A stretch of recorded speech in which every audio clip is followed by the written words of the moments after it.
ஆடி மாதத்தின் 18வது நாளை ஆடிப்பெருக்கு திருநாளாக நாம் ஆண்டுதோறும் கொண்டாடி வருகின்றோம். இது பெருக்கத்திற்குரிய நாளாக கருதப்படுகின்றது. இந்த நாளில் செய்யப்படும் செயல்கள், வழிபாடுகள், தானங்கள் ஆகியவற்றின் புண்ணிய பலன்கள் பல மடங்காக பெருகும் அப்படின்னும் சொல்லப்படுகின்றது.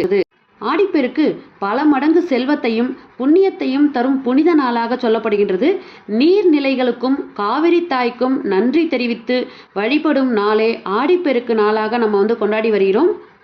மகாபாரத போரில் பாண்டவர்களுக்கு வெற்றி கிடைத்த நாளாகவும் இது சொல்லப்படுவதால் தர்மத்திற்கு கிடைத்த வெற்றியை கொண்டாடி நாமும் தர்மத்தின் வழியில் நடக்க வேண்டும் என்பதை வலியுறுத்தும் நாளாகவும் இந்த ஆடிப்பெருக்கு சொல்லப்படுகின்றது. ஆடிப்பெருக்கு இந்த ஆண்டு ஆகஸ்ட் மாதம் 3ஆம் தேதி திங்கட்கிழமையன்று வருகின்றது.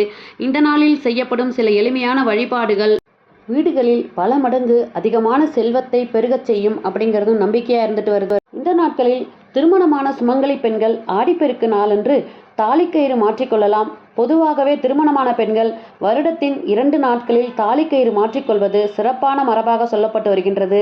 ஒன்று மதுரை மீனாட்சி திருக்கல்யாணம், மற்றொன்று ஆடிப்பெருக்கு நாள். அன்றைய தினம் பெண்கள் தாலிக்கயிறு மாற்றிக்கொள்ள உகந்த நேரமாக சொல்லப்பட்டுள்ள நேரம் காலை திங்கட்கிழமை 7:45 மணி முதல் 8:45 மணி வரையில் உள்ள இந்த நேரத்தில் நீங்கள் தாலிக்கயிறு மாற்றிக்கொள்ளலாம்.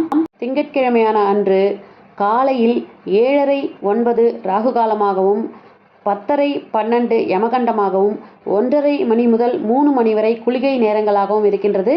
இந்த 3 நேரத்தையும் தவிர்த்து விடுவது நல்லது. இங்கே சொல்லப்பட்டிருக்கிற இந்த நேரத்தில் கூட காலை 7:45 அப்படிங்கிறத விட துல்லியமாக சொல்லணும் அப்படின்னா 8 மணியிலிருந்து 8:45க்குள்ளாக இருக்கின்ற இந்த நேரங்கள் ஓரைகள் மிகவும் நன்றாக இருக்கின்றது. குரு ஓரை வருகின்றது. அதனால் குரு ஓரையில் இருக்கின்ற அந்த 8 மணியிலிருந்து 8:45 வரையிலான அந்த நல்ல நேரத்தில் பெண்கள் தாலிக்கயிறு மாற்றிக்கொள்ளலாம். ஆடிப்பெருக்கு அன்னைக்கு மற்ற சுமங்கலி பெண்களுக்கு தாலிக்கயிறு, மஞ்சள், குங்குமம், ரவிக்கை, வளையல் போன்ற மங்கள பொருட்களை தானமாகவும் வழங்கலாம்.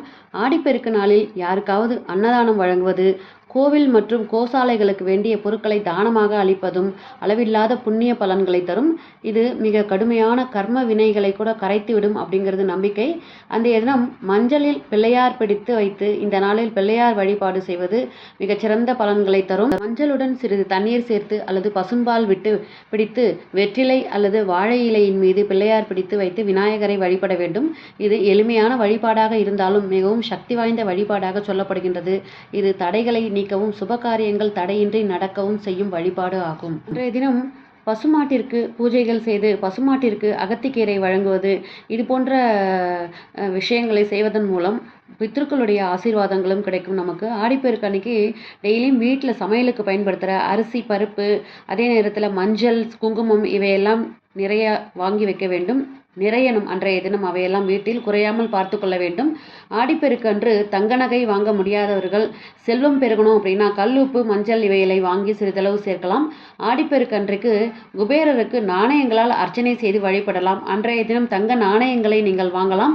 அன்றைய தினம் சொல்ல வேண்டிய லக்ஷ்மி குபேரர் மந்திரம் என்ன அப்படிங்கிறது பார்த்தீங்கன்னா, ஓம் ஸ்ரீம் ஹ்ரீம் க்ளீம் ஸ்ரீம் லக்ஷ்மி குபேராய நமக அப்படிங்கிற மந்திரத்தை 108 தடவை சொல்லி இந்த காயின்களால் நீங்கள் லக்ஷ்மி குபேரருக்கு அர்ச்சனை செய்ய வேண்டும். சூரியன் மற்றும் புதன் கிரகம் சேர்ற நாளை தான் நம்ம ஆடிப்பெருக்கு அப்படின்னு சொல்கிறோம். அதனால் இந்த நாளில் வீட்டில் நவதானியங்களை வாங்கி வச்சு வழிபடுறது மிகச்சிறந்த பலன்களை கொடுக்கும்.